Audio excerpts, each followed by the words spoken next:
Bonjour à tous et toutes. Nous vous espérons en pleine forme en ce début de printemps.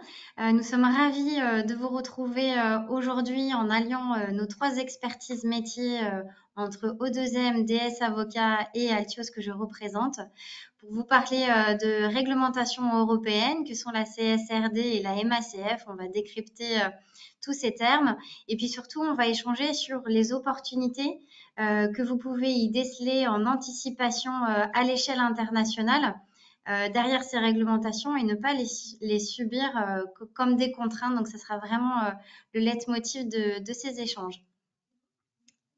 On peut passer à la slide suivante.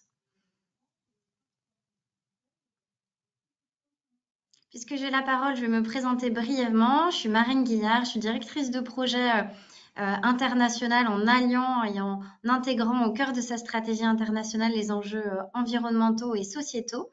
Et Altios, nous sommes une société de conseil en développement international en accompagnant les PME et les ETI dans toutes leurs phases d'expansion internationale. Julien, je te laisse la main pour te présenter. Merci Marine, bonjour à tous. Je suis ravi d'être avec vous ce matin. Donc Julien Casgrain, je suis dirigeant associé de d'O2M. J'ai une expertise dans le développement produit, notamment dans les marques propres distributeurs et une expérience internationale.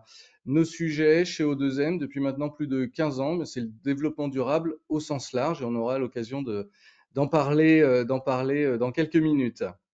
Yvon, je te laisse te présenter. Merci Julien, merci Marine.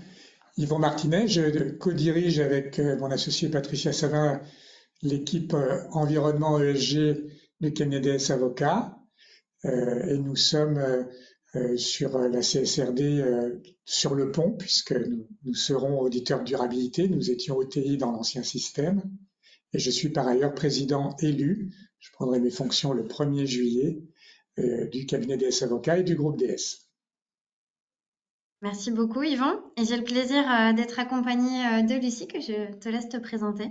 Bonjour à tous, Lucie Junier de la société Altios. Je suis consultante en stratégie de développement international durable et j'accompagne les dirigeants et leurs équipes à une internationalisation plus respectueuse et plus pérenne.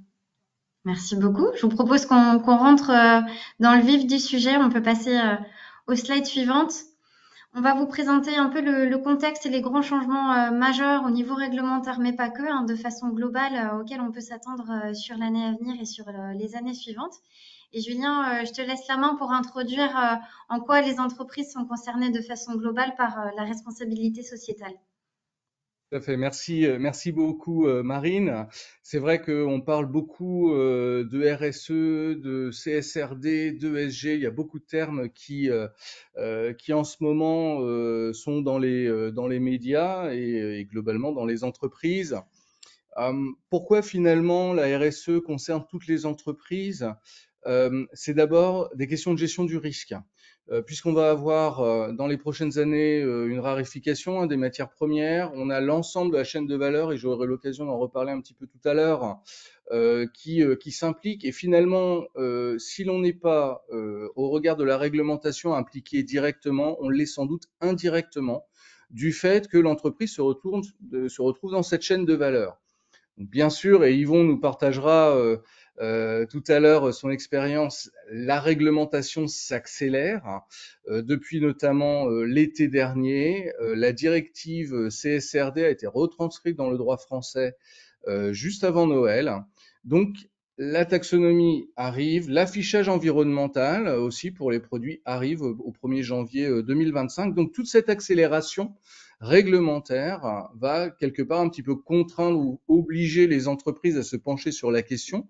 Pour autant, comme le disait Marine tout à l'heure, il faut transformer un petit peu cette contrainte ou ce début de contrainte, en tout cas en opportunité commerciale. Ce qui m'amène au troisième point, qui est l'accès au marché, la compétitivité. Aujourd'hui, vous avez peut-être déjà le cas chez vous, hein, où des acheteurs vous contactent et vous demandent des informations sur votre politique RSE, sur l'empreinte carbone des produits qu'ils achètent chez vous, des questionnaires aussi un petit peu réguliers. Donc, tout ça, en fait, ça va obliger dans la chaîne de valeur à avoir de la transparence, hein, mais ça va être surtout quelque chose qui va permettre l'accès au marché ou de les conserver à minima. Et puis enfin, dernier point, c'est l'accès au financement, puisqu'on rencontre de plus en plus d'entreprises à qui la banque demande tout simplement des informations sur la politique RSE, sur le bilan carbone de l'entreprise. Pourquoi? Parce que ça permet aussi d'avoir accès au financement au travers de prêts bonifiés qui sont accordés par la Banque centrale européenne. BPI, par ailleurs, hein, s'est positionné comme étant vraiment la banque du climat. On aura l'occasion peut-être d'en reparler. En tout cas, on en a déjà parlé avec eux à un précédent webinaire. Ce qui veut dire qu'à date, il y a aussi des subventions et des aides qui sont disponibles. Donc tout ça, tout ce contexte fait que l'entreprise aujourd'hui ne peut pas ou ne peut plus ignorer la RSE au sens large. On parle beaucoup du côté environnemental, mais pas que, puisque RSE, il y a aussi des volets sociaux et économiques qui sont à l'intérieur de ces sujets-là. Si on peut passer à la slide suivante. Donc ce contexte réglementaire, et Yvon va pouvoir nous éclairer tout à l'heure, ce qu'il faut bien comprendre, c'est qu'il y a eu des engagements qui ont été pris et que le véritable challenge de ces prochaines années va être pas tant de compenser, mais d'arriver à rentrer dans une dynamique en fait de réduction et d'évitement. Pourquoi?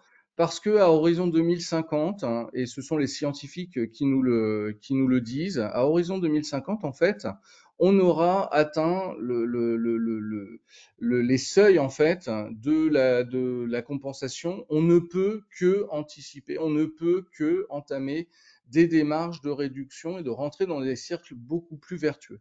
C'est pour ça que il va falloir s'y intéresser. C'est que la compensation a ses limites hein, et on doit commencer à envisager autrement et notamment sur l'ensemble de la chaîne de valeur. Si on peut aller sur la slide suivante. Il y a des objectifs par secteur. Peut-être que vous avez pu voir ces quelques chiffres, hein, mais vous pouvez voir ici qu'à horizon 2030 et à horizon 2050, la loi 2021 oblige les entreprises françaises à réduire ces émissions de façon plus ou moins importante selon les secteurs. Mais bien sûr, ça va être un véritable enjeu et c'est totalement en lien avec les sujets qui vont nous exposer maintenant autour justement de la taxonomie, de la CSRD, du MACF, qui sont finalement très en lien avec ces objectifs qui ont été posés. Yvon, je te laisse prendre Julien. Le premier rappel, c'est que les textes que nous évoquons ce matin, CSRD, MACF, notamment, s'intègrent au pacte vert et à la stratégie de neutralité carbone fixée pour l'ensemble des 27 pays de l'Union à 2050 et dans le cadre du pacte vert européen qui est l'engagement de l'ensemble des pays de l'Union européenne dans le respect de l'accord de Paris sur le climat. Le cadre législatif a démarré effectivement par la finance durable en ce qui concerne l'Union européenne, c'est le règlement disclosure, le règlement taxonomie, qui a été complété par l'entrée en vigueur de la directive Corporate Sustainability Reporting Directive, CSRD, au 1er janvier 2024 pour le droit français par ordonnance du 6 décembre 2023 et décret du 30 décembre 2023. Nous voyons dans la slide d'après que cette réglementation CSRD, pour commencer par celle-ci, est la plus ambitieuse des initiatives de normalisation des informations ESG, avec un standard qui est le premier standard, on va dire, au monde, à être aussi robuste, à être aussi puissant dans justement l'ensemble des indicateurs et des datas qui doivent être fournis sur l'environnement, sur les questions sociales, sur la question de gouvernance, comme le disait Julien à l'instant.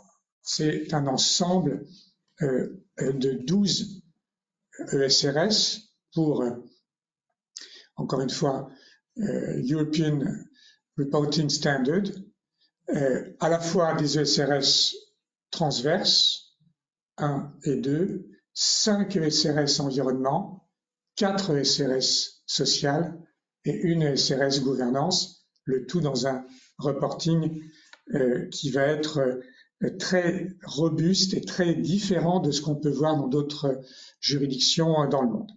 La slide d'après permet de vérifier que cette nouvelle mise en œuvre, on va dire, du reporting extra-financier à partir donc de l'exercice 2024, donc en 2025 pour l'exercice 2024, en 2023 donc pour le reporting 2023 qu'on fait en 2024, on est encore sous le régime dit NFRD, pour Non-Financial Reporting Directive, et on a un transfert NFRD à CSRD sur 24 pour une application en 25 pour l'exercice 24. CSRD, elle conserve tous les principes communs au reporting ESG, conformité, pertinence, matérialité, comparabilité, transparence, fiabilité, évolution, localité ou localisation, sectorialité, effectivement on raisonne par secteur, il y aura des guides et il y aura des bonnes pratiques par secteur qui viendront du régulateur, qui est l'EFRAG, et l'organisation évidemment mise en place. Les nouveaux éléments qui sont notables par rapport aux textes anciens, qu'ils soient d'origine européenne ou dans le cas de la transposition française d'origine nationale, c'est que, elle va concerner un nombre beaucoup plus important d'entreprises que la NFRD. On va passer à partir de 2025 à environ 50 000 entreprises qui vont être concernées par un reporting dans un format qui est un format XHTML commun, qui sera le même format que, je dirais, l'ensemble des entreprises et des secteurs qui sont concernés, c'est-à-dire tout secteur et toute entreprise, et évidemment dans un standard de reporting qui sera un standard complètement borné par les indicateurs donnés par l'EFRAG et par les guidelines de l'EFRAG qui vont compléter le règlement d'application du 31 juillet 2023 pris par la Commission européenne et qui viennent compléter les textes nationaux de transposition. Troisième élément différenciant, une validation de ces informations par une profession réglementée nouvelle, les organismes tiers indépendants et ou les CAC, qui seront donc ceux qui vont faire cet audit dans un premier temps limité, puis on va dire une assurance dite raisonnable dans un second temps, sur la base de ces ESRS, vont le faire sous l'égide en France, mais dans tous les pays de l'Union, ce sera la même organisation, d'une autorité administrative indépendante. En France a été créée la Haute Autorité de l'Audit, H2A, qui a succédé au H3C. Et cette H2A a deux collèges, un collège CAC et un collège non CAC, organisme tiers indépendant. Et tous les auditeurs de durabilité, qu'ils soient CAC ou travaillant pour les organismes tiers indépendants, et je le disais tout à l'heure, notre équipe est la seule équipe d'avocats à faire partie en tant qu'OTI de ce groupe dit des auditeurs de durabilité non CAC. Eh bien, cette nouvelle profession réglementée d'auditeurs de durabilité va s'engager dans le cadre du travail d'audit, d'abord par l'assurance limitée puis raisonnable, à donner la confiance au marché dans les données extra-financières qui vont être à la fois publiées, comparées et pérennisées dans le temps, puisqu'il faudra renouveler l'expérience tous les ans. Et le modèle économique sera bien entendu toujours au cœur de la discussion. C'est la slide d'après.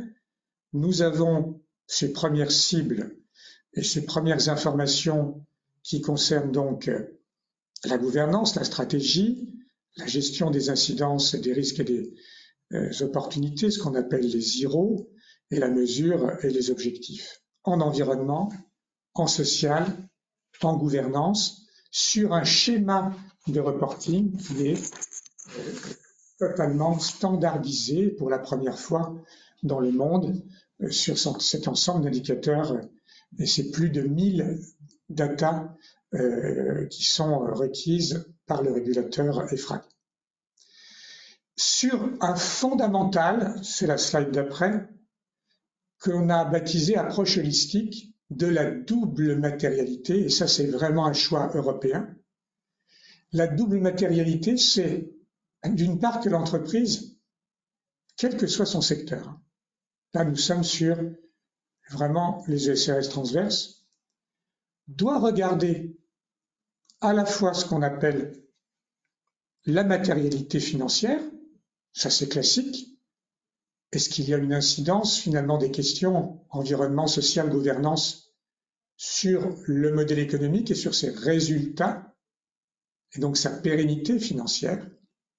Ça c'est la matérialité financière, mais aussi la matérialité d'impact. Est-ce que le modèle économique de l'entreprise a un impact et lesquels sur l'ensemble des items environnement, social, gouvernance qui sont concernés?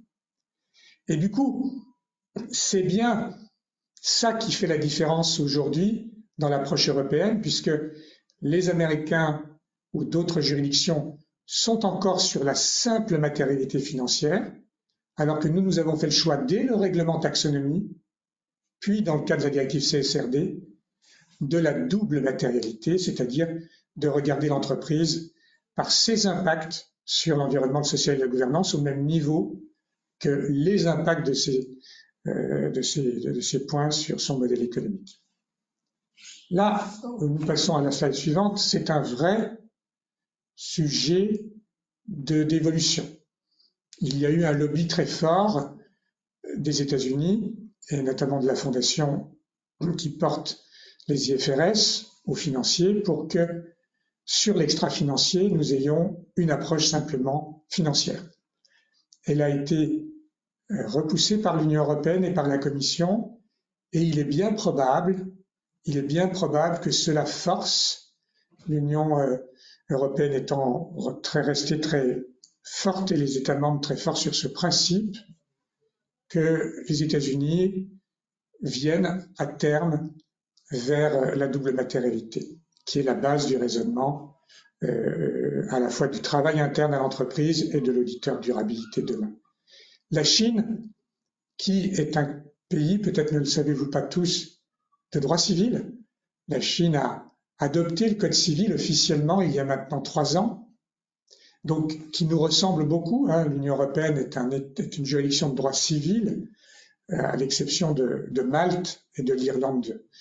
Tous les autres pays de l'Union sont des pays de droit civil. Il est probable que la Chine évolue dans ce contexte également vers la double matérialité comme critère différenciant, on va dire, de sa législation. Ce n'est pas encore certain, ce n'est pas encore fait, mais je pense qu'il y a de bons indicateurs qui permettent de l'anticiper.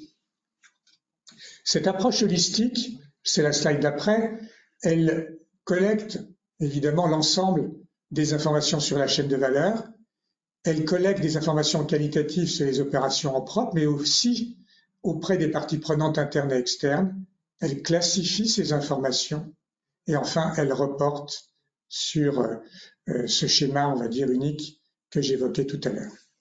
Et puis, enfin, pour terminer cette partie CSRD, elle permet de renforcer clairement l'attractivité de l'entreprise auprès de ses clients, auprès de ses salariés, de ses investisseurs, Julien le disait tout à l'heure, de ses parties prenantes. Elle permet de renforcer une productivité opérationnelle et à travers un projet et une marque employeur mobilisateur pour les collaborateurs. Sa place sur le marché est évidemment une place dans ce qu'on peut appeler la gamme green. C'est un avantage concurrentiel aujourd'hui, très clairement, de différenciation par rapport aux autres, ou à tout le moins un non-choix, quand on est dans des secteurs où il y a une très grosse pression des grands acteurs. Et puis, évidemment, ça amène à renforcer ses compétences internes. C'est aujourd'hui le schéma de l'année 24. Il faut que les entreprises et ceux qui nous écoutent soient sensibilisés au fait qu'il faut créer une équipe projet avec une gouvernance appropriée et qu'effectivement, il y ait en appui des professionnels qui puissent vous aider à préparer convenablement le premier rapport de durabilité. On passe très vite au deuxième sujet technique, juridique, réglementaire, qui est le MACF, qui est exactement dans la même, c'est la slide d'après, dans la même, si je puis dire, urgence décarbonée. Ce mécanisme d'ajustement carbone aux frontières, c'est l'acronyme de MACF, c'est la taxe carbone aux frontières à terme. C'est la mise en place d'un mécanisme douanier qui se transformerait à partir de 2031-2032 en une véritable taxe carbone aux frontières globale, tous secteurs confondus, et qui remplacerait le système qu'on a aujourd'hui de quotas gratuits, des mécanismes d'échange, des marchés de carbone. Aujourd'hui, nous sommes dans ce qu'on appelle le SEC 4, c'est le 4e marché carbone européen. Ce mécanisme MACF, vous voyez d'où il est parti, avec une introduction en octobre 2023 en ouvrant la plateforme pour 2 ans de, si je puis dire, de transition, et on a les premières déclarations hors phase transition pour 2026 qui seront faites en mai 2027. Il concerne, c'est la slide d'après, 6 grands secteurs d'activité. C'est l'électricité, l'hydrogène, le fer et l'acier, l'aluminium et les engrais, matières premières et produits finis. Ça, c'est très important. C'est pas du tout limité aux matières premières ou aux produits finis, c'est matières premières et produits finis. Avec un contrôle qui va être évidemment non pas celle du ministère de l'écologie ou du préfet quand nous sommes sur les questions environnementales, mais la question ici est douanière, donc c'est l'administration des douanes, c'est la slide d'après qui vous montre qui exercera le contrôle, avec évidemment une tolérance pendant cette phase intermédiaire qui se termine au 31 décembre 2025, qui est évidemment une phase d'apprentissage, donc une tolérance qui sera réelle de la part de l'administration douanière, sur la base d'une nomenclature combinée des marchandises importées avec les codes habituels NC, et évidemment des contrôles qui porteront sur une absence de déclaration, sur un retard déclaratif ou éventuellement de fausses déclarations d'espèces. Bref, c'est la matière douanière par excellence appliquée finalement au carbone. Qui est concerné?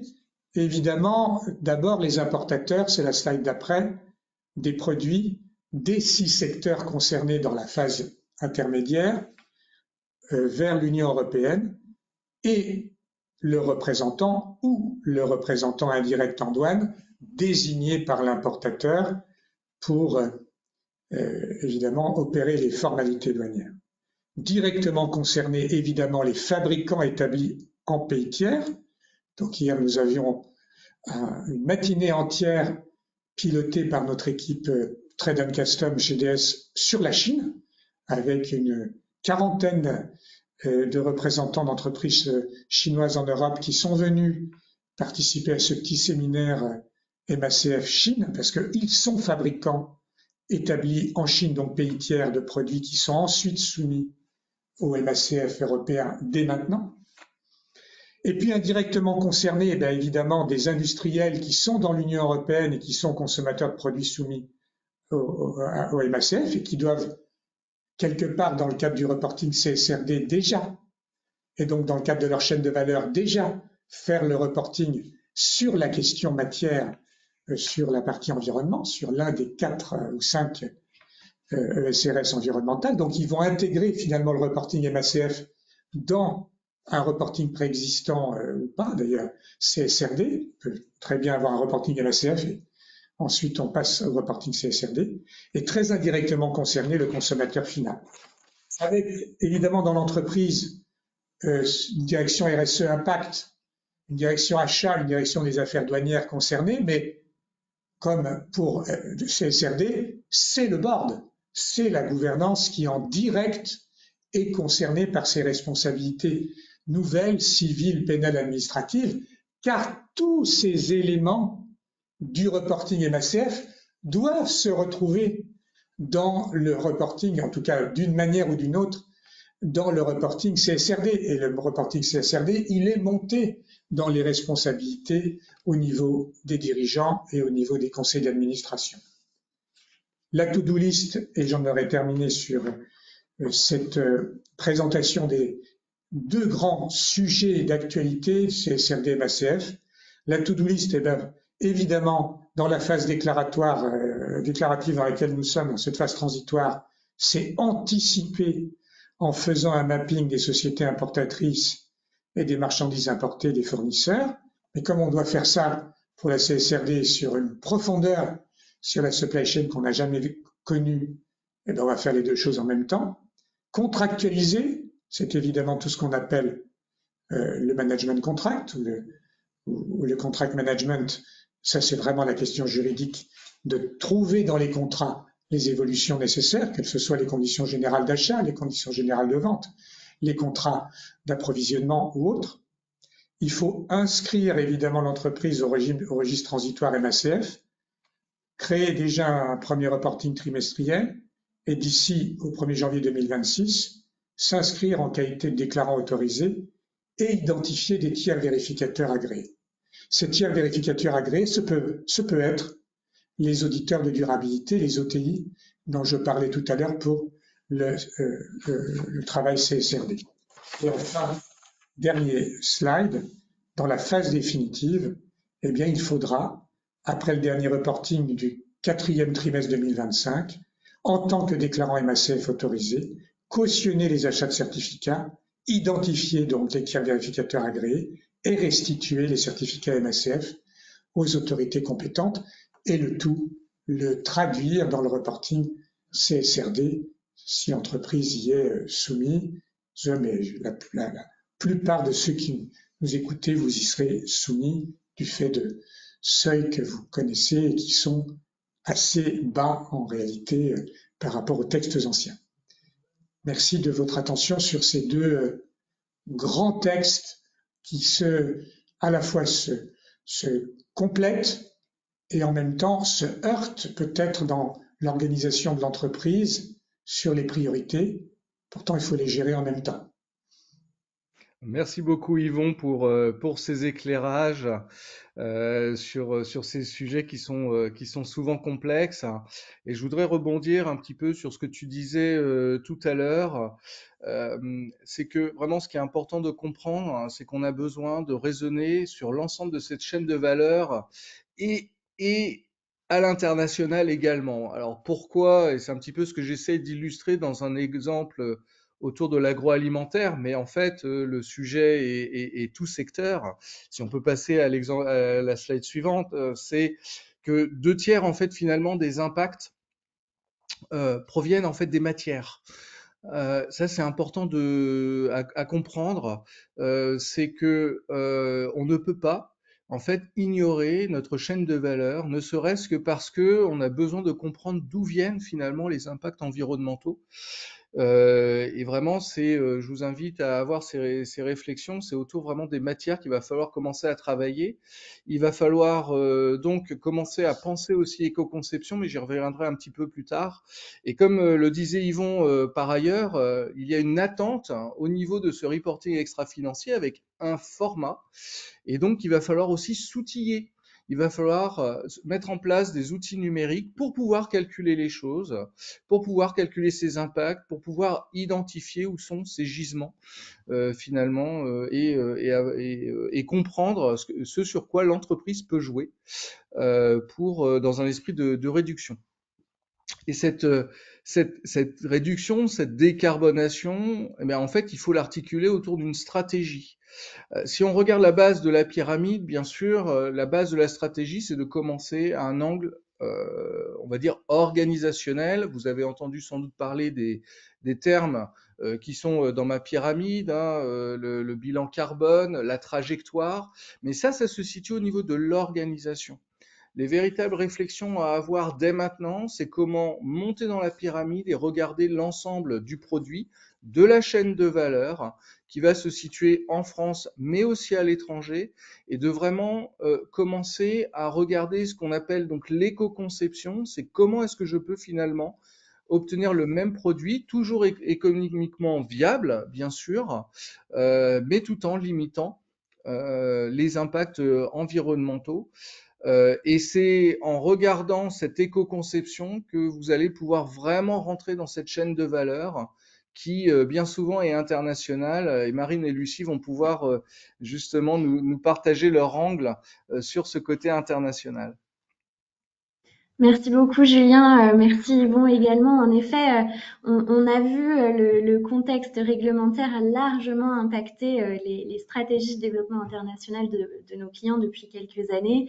La nouvelle CSRD et toutes les réglementations internationales liées à l'extra-financier vont réellement bouleverser la manière dont on conçoit l'international sur l'ensemble de sa chaîne de valeur, tu le disais à juste titre, et l'un des grands challenges de la CSRD en l'occurrence, c'est d'aller chercher de l'information à l'international. Alors, c'est déjà complexe lorsqu'il s'agit d'informations financières, ça l'est d'autant plus quand il s'agit d'informations extra-financières. On souhaitait vous présenter aujourd'hui 4 grands challenges. Le premier est évidemment le facteur multiculturel, puisque le sujet de la RSE et des facteurs ESG est perçu de manière tout à fait différente selon les pays. Pour partager un peu notre expérience plus personnelle, nous chez Altios, en effet, certaines filiales perçoivent le sujet RSE comme un sujet philanthropique et de give back to the society. C'est le cas par exemple en Inde. Et dans d'autres pays, c'est un sujet vraiment très frais et très primeur. Donc c'est important de prendre en compte ce facteur-là. Le deuxième facteur, c'est la disponibilité de l'information. Cette information, il faut qu'elle soit disponible en local. Or, certains de vos fournisseurs ne mesurent pas forcément leurs impacts. Et donc, dans ce cas-là, il faut vraiment accompagner et acculturer ces parties prenantes internationales, que ce soit des fournisseurs, des collaborateurs internes qui sont peut-être plus loin de la maison mère, pour pouvoir avoir cette synthèse consolidée plus tard. Et ça rejoint notre troisième point qui est la qualité de l'information. On a certains clients qui ont souhaité mesurer leur impact auprès de certains de leurs fournisseurs, et je pense notamment à des fournisseurs basés en Asie, qui ne comprenaient pas l'intérêt et donc qui donnaient des informations d'une qualité assez pauvre. Et c'est pour ça que c'est important de se faire accompagner par des professionnels, parce qu'on s'assure de cette qualité de l'information. Par ailleurs, c'est important de le mentionner, la CSRD rend responsable l'entreprise qui fait son reporting de la qualité de l'information.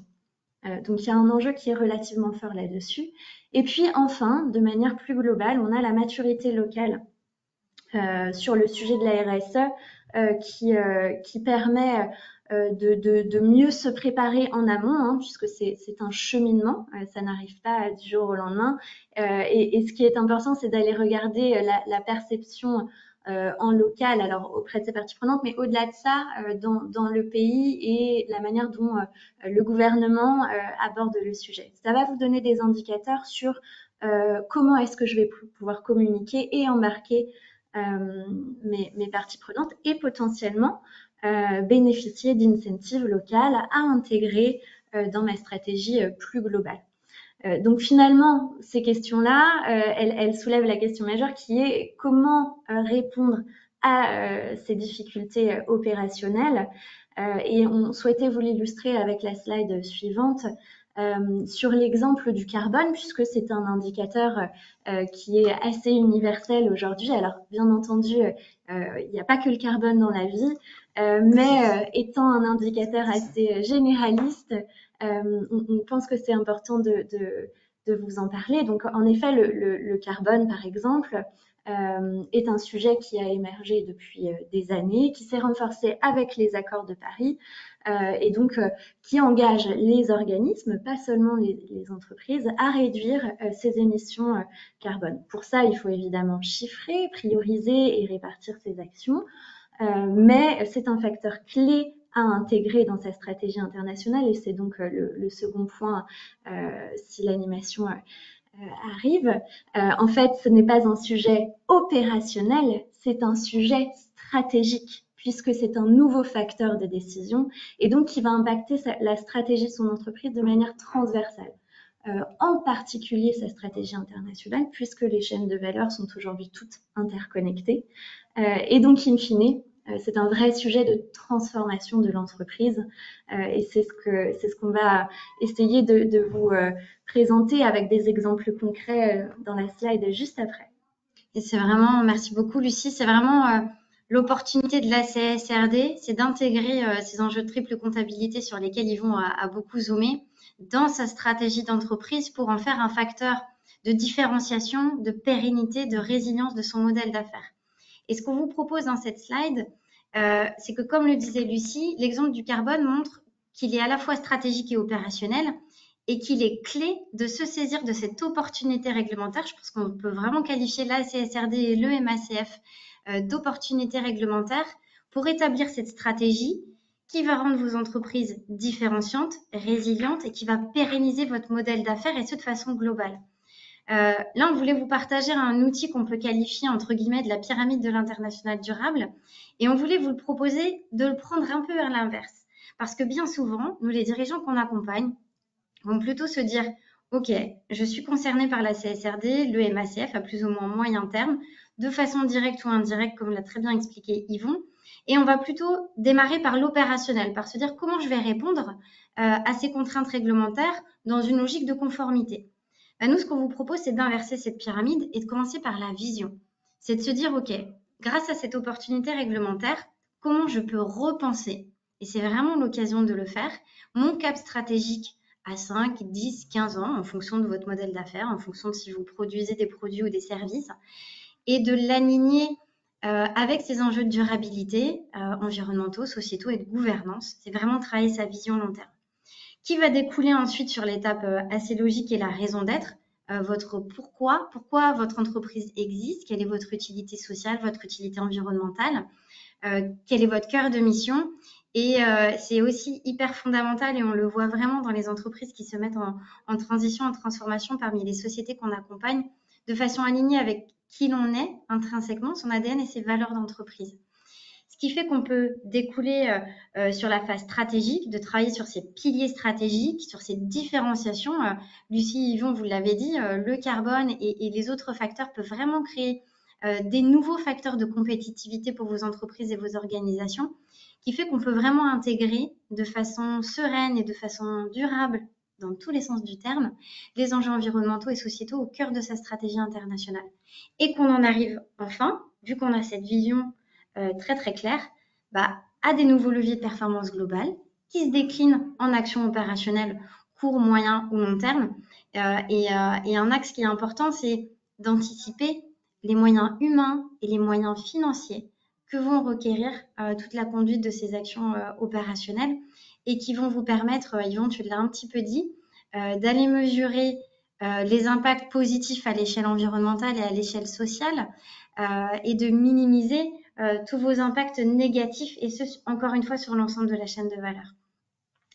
On peut passer à la slide suivante pour illustrer ô combien ces normes et leurs impacts sont transversales à l'ensemble de l'entreprise. Tu l'as dit, Yvon, un vrai facteur clé de succès, c'est que la gouvernance, le board, le comité de direction, peu importe les termes que l'on emploie, mais que le haut de l'entreprise soit embarqué. Donc, de fait, on vient de le dire, ça commence d'abord et avant tout par la vision et la stratégie d'entreprise, et ce de façon globale. C'est pour ça qu'on intègre l'international au cœur. Ça va évidemment impacter potentiellement vos modes de déploiement international. Ça va changer peut-être la façon dont vous faites de l'import, dont vous faites de l'export. Ça va aussi peut-être vous faire évoluer vers des modes de présence internationale qui vont davantage vers de l'ancrage local, donc des structures plus internationalisées. Ça va aussi de fait rayonner sur votre proposition de valeur. C'est, comme tu le disais, Julien, l'opportunité de regarder l'ensemble de son organisation, l'amont, le cœur de son activité et l'aval de sa chaîne de valeur, et de minimiser son impact environnemental tout en maximisant son impact social. C'est l'opportunité d'éco-concevoir ses produits, ses services et son organisation, et aussi de co-innover, peut-être de créer d'autres liens avec son écosystème. On va parler de coopétition, on va parler de renforcement de liens stratégiques et opérationnels avec ses partenaires historiques, et on va parler aussi d'inscription de vos entreprises dans des nouveaux écosystèmes qui sont permis par ces innovations environnementales et sociétales. Ça va aussi avoir un impact et ça va transformer vos flux, tous vos flux physiques sur l'ensemble de vos chaînes de valeur. À l'import, à l'export, il est évident que le mécanisme d'ajustement carbone aux frontières va avoir un impact direct sur vos imports, et la CSRD aura un impact aussi direct sur vos imports et vos exports. Par rapport à vos clients, ce que ça va permettre d'anticiper et de faire de ces contraintes réglementaires une opportunité, c'est de répondre à leurs exigences grandissantes. Vous en avez parlé, Julien et Yvon, d'être en régularité avec des appels d'offres, par exemple, ou avec des cahiers des charges qui deviennent de plus en plus verts parmi les clients. C'est notre cas, nous, chez Altios. On a des exigences grandissantes de nos grands comptes, et de fait, ils nous embarquent dans leur valise verte. Et puis, vous l'avez dit aussi tous les deux, au niveau capital humain, c'est l'occasion de renforcer et de mettre beaucoup de sens dans sa marque employeur et au sein de son capital humain, aussi bien à l'interne qu'à l'externe. On peut passer à la slide suivante qui va un peu résumer l'opportunité réglementaire pour venir construire un plan d'action stratégique en 4 étapes.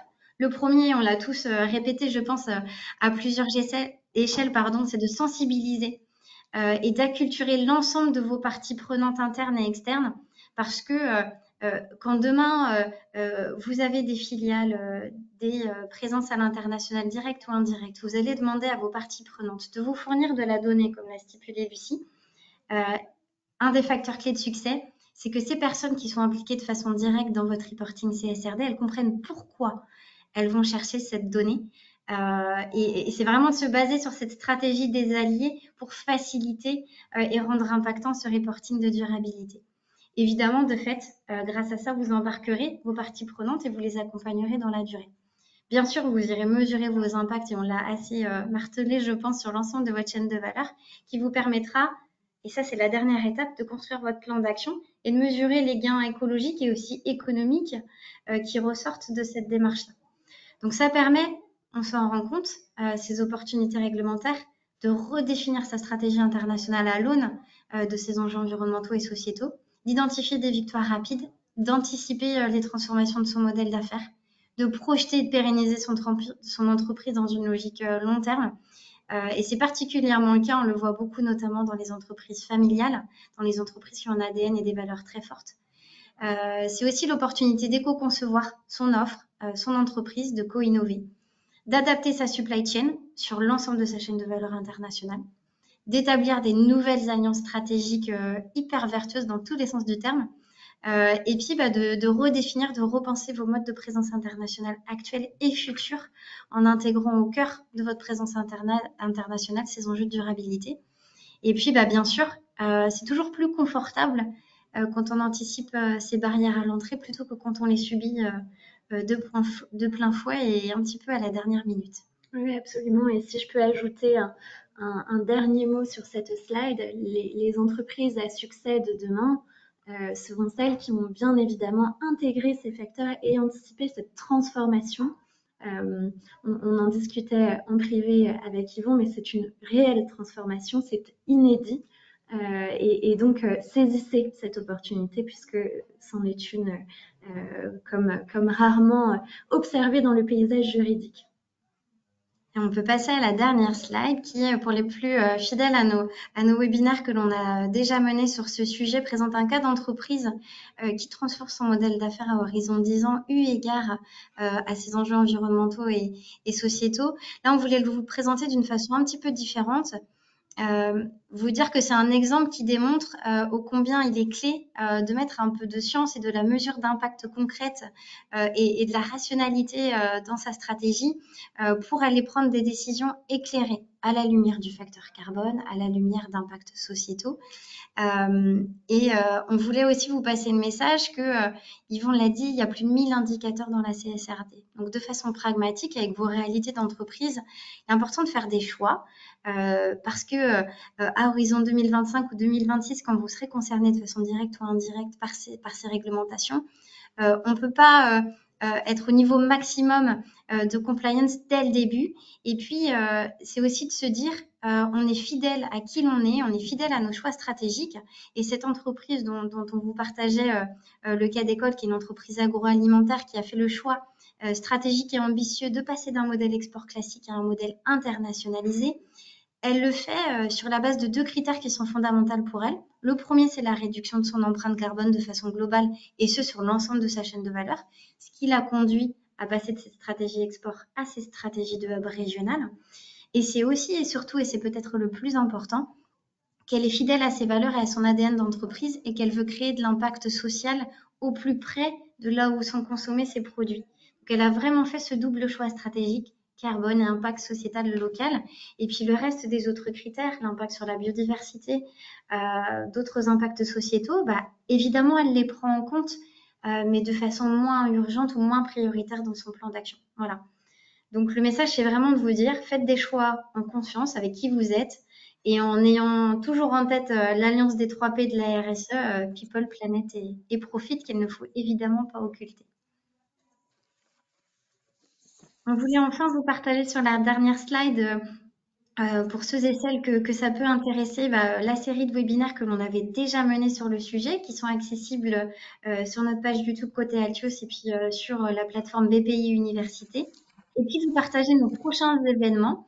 On sera présent sur le jour E organisé par BPI à Nantes le 4 avril prochain, où on aura un événement sur la stratégie internationale responsable avec un dirigeant agroalimentaire qui viendra partager les choix justement qu'il a fait. Le 28 mai, nous aurons tous ensemble un webinaire sur comment on allie justement ces critères de durabilité avec sa stratégie internationale et comment on fédère tout son écosystème global. Et enfin, le 25 juin, on aura un webinaire qui clôturera notre série de webinaires sur le sujet en ce début d'année pour financer l'adaptation de son modèle d'affaires à ces enjeux de durabilité. Un grand et sincère merci à tous et toutes pour vos présentations, Julien, Lucie et Yvon, et à tous nos auditeurs. Et on va laisser la place à quelques questions, si vous le souhaitez, par l'intermédiaire du chat, que je formulerai à l'oral, et on fera de notre mieux pour y répondre. N'hésitez pas à commenter ou à partager aussi des expériences que vous pouvez avoir sur la préparation et l'anticipation de ces opportunités réglementaires.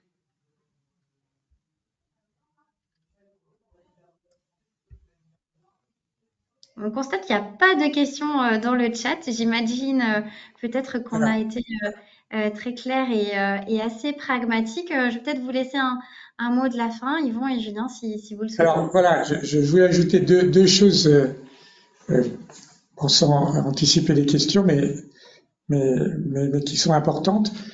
Effectivement, il n'y a pas que le carbone dans la vie, hein, comme le disait Marine tout à l'heure, sauf que le carbone et la question climat, dans la CSRD, et donc ce qu'on appelle la ESRS E1, elle est quand même différenciante, puisque là, sur la question climat et adaptation au changement climatique, l'entreprise n'a pas le choix. Elle est obligée de reporter sur sa matérialité d'impact et sur sa matérialité financière, quoi qu'il en soit.